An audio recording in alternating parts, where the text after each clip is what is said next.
Welcome back, where we break down the latest in gaming tech and trends. Today we're diving into Unreal Engine 5, the game engine behind some of the most stunning visuals in gaming history. But beneath the surface, there are some noticeable issues we need to talk about. Let's get started. Unreal Engine 5 has been at the forefront of gaming technology since its release. Its cutting-edge features, such as Nanite and Lumen, promise unparalleled visual fidelity and dynamic environments. But while games developed on UE5 look stunning, there are growing concerns about its performance and the overall gaming experience. Today, we'll delve into these issues, such as pop-in, frame rate instability, reliance on frame generation, and how graphics of 2024 compare to those of 2014. One of the most noticeable issues with Unreal Engine 5 is the persistent problem of asset pop-in. Despite advances in technology, pop-in remains a glaring issue in many UE5 titles. This occurs when distant objects or textures suddenly appear or load in as the player gets closer, breaking immersion. Pop-in problems are often attributed to the sheer complexity of UE5's assets and dynamic loading systems. With Nanite, the engine's virtualized geometry system, developers can now include billions of polygons in their environments. However, this puts immense strain on hardware, especially on systems with slower storage or less capable GPUs. The result? A distracting visual experience that reminds players of the limitations behind the beauty. For example, in famous UE5 games, players reported frequent pop-in issues even on high-end PCs and next-gen consoles. This undermines the promise of seamless, high-quality visuals that UE5 is marketed for. Developers and Epic Games will need to work on optimizing streaming technologies to minimize these disruptions. Until then, players may have to tolerate pop-in as the price of next-gen visuals. Another related issue is the problem of shader compilation, which has led to unusually long boot times in some UE5 games. Titles like Lords of the Fallen and Stalker 2 have faced criticism for forcing players to endure minutes-long initial loads as shaders compile in the background. Shader compilation is essential for ensuring that textures and effects render correctly, but the process is often handled inefficiently in UE5. On first launch, the engine needs to prepare shaders for a wide variety of scenes and configurations, leading to extended wait times. While this ensures smoother gameplay after the initial load, it's a poor first impression for many players. Developers are exploring ways to pre-compile shaders or streamline the process, but until then, gamers will need to be patient or risk crashes and stutters if they skip the process altogether. Another major concern is frame rate instability. While UE5 can deliver breathtaking graphics, this often comes at the cost of consistent performance. Many UE5 games struggle to maintain stable frame rates, especially at 4K resolutions with all graphical settings maxed out. Frame rate dips can be attributed to the high computational demands of UE5's features. Lumen, the engine's real-time global illumination system, is a prime example. While it creates stunning lighting effects, it's also resource-intensive. On weaker hardware, frame rates can drop into the low 20s, even with settings optimized for performance.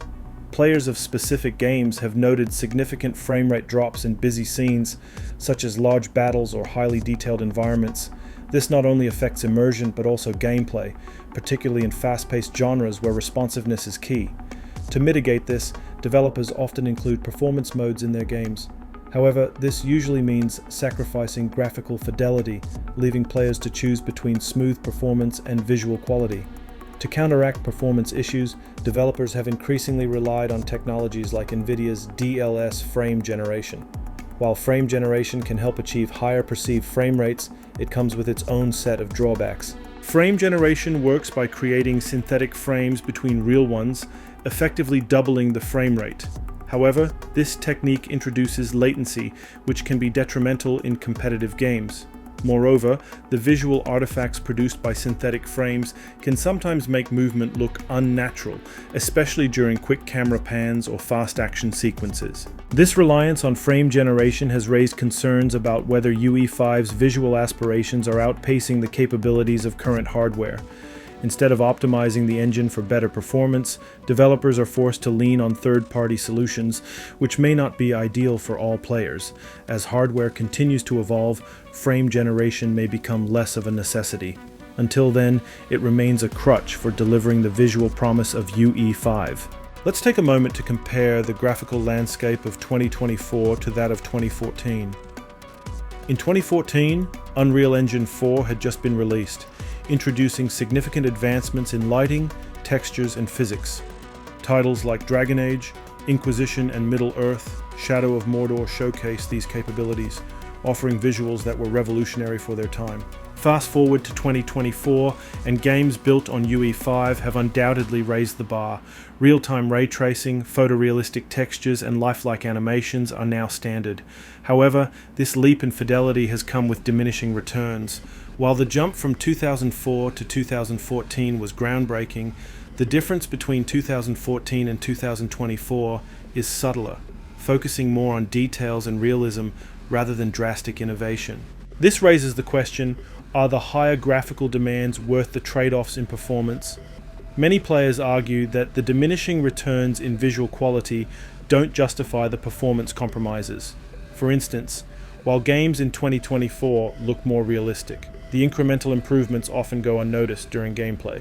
Unreal Engine 5 is a technological marvel, pushing the boundaries of what's possible in gaming. But with its groundbreaking features come significant challenges. Pop-in issues, shader compilation delays, frame rate instability, and reliance on frame generation are all signs that the engine's ambition may be outpacing the hardware available to most gamers. As we move forward, developers and Epic Games must address these concerns to ensure that the promise of UE5's visuals doesn't come at the expense of a smooth and enjoyable gaming experience. After all, no matter how beautiful a game looks, it's the gameplay and performance that truly define the experience.